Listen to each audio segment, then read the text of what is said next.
Hello, good people. My name is K. Oboge, and today was another productive step in my GIS journey as I continue building my practical skills in QGIS through a real-world mapping project focused on Nairobi County.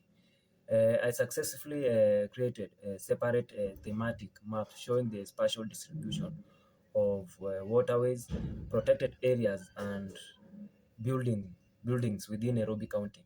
After preparing and symbolizing each data set individual, I designed a comprehensive map layout and combine all these features into a single map for better visualization and analysis. So the exercise helped me gain a hand-on experience in data visualization and map design, layout management in QGIS, cartographic principles and map composition, creating map layout and using print layout, designing legend, scale bars and north arrows, even map titles, and also understanding the relationship between urban development and environmental resource.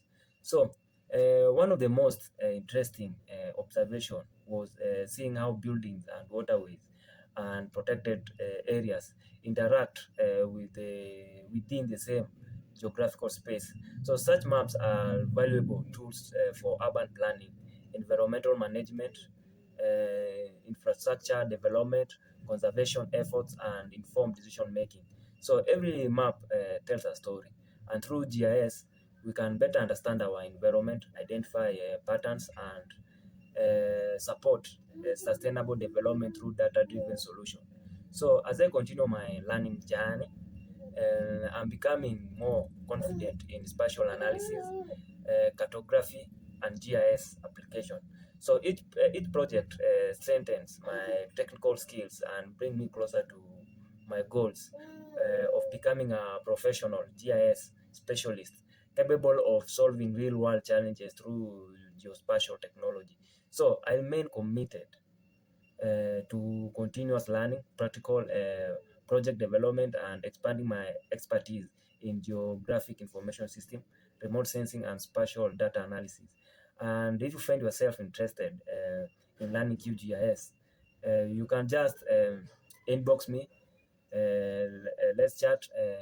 I will ask you for some fee that will show your commitment and continuous learning of QGIS. So my name is K. Obogi.